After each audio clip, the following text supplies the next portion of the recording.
एक दंपति दीपावली की खरीदारी करने के लिए बहुत ज्यादा हड़बड़ी में था। पति ने पत्नी से कहा, अरे भाग्यवान जल्दी करो, मेरे पास वक्त नहीं है, मेरे पास टाइम बहुत कम है। इतना कहकर पति कमरे से बाहर निकल गया।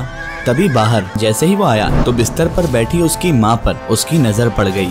सूरज माँ के पास गया और जाकर बोला, माँ हम दिवाली की खरीदारी के लिए बाजार जा रहे हैं, आपको कुछ चाहिए तो बता दीजिए। अभी इतना बोलना ही था कि माँ बीच में ही बोल पड़ी, मुझे कुछ नहीं चाहिए बेटा तुमसे। सूरज बोला, सोच लो माँ, अगर तुम्हें कुछ चाहिए तो बता दो मुझे।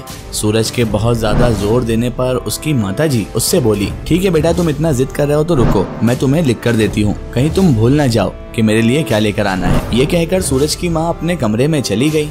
कुछ देर बाद जब वो बाहर आई तो उनके हाथ में एक कागज था। कागज में जो लिस्ट लिखी हुई थी उन्होंने सूरज के हाथ में थमा दी। पूरी खरीदारी कर ली गई तो शालिनी यानी सूरज की पत्नी बोली, अब मैं कार में एसी चालू कर बैठ जाती हूँ। आपकी माँ ने जो आपको लिस्ट दी है वो सामान आपको ही ढूंढना पड़ेगा और आपको ही लेना पड़ेगा, आप जाकर वो ले लो। सूरज बोला, अरे शालू तुम भी रुको, फिर साथ चलेंगे, मुझे भी जल्दी है, देखता हूँ पहले माँ ने लिस्ट कितने सामान की दी है। इतना कहकर माँ की लिखी हुई पर्ची जेब से निकालते हुए सूरज ने जैसे ही उस पर आंखें डाली, लेकिन ये क्या, सूरज की आंखों में तो अब आंसू की बौछार हो चुकी थी और उसके हाथ अब सूखे पत्ते की तरह लिस्ट पकड़े हुए हिल रहे थे। आंखों से आंसू बह रहे थे, उसका पूरा शरीर कांप रहा था। शालिनी बहुत घबरा गई, कहने लगी, क्या हुआ सूरज, ऐसा क्या मंगा लिया तुम्हारी माँ ने। जैसे ही उसकी पत्नी ने पर्ची हाथ में ली तो उसके भी आंखों से आंसू बहने लगे, क्योंकि उसमें लिखा हुआ था, बेटा अगर तुम्हारे पास थोड़ा वक्त हो तो मेरे लिए खरीद लाना, ताकि मैं तुम्हारे साथ बैठकर बातें कर सकूं।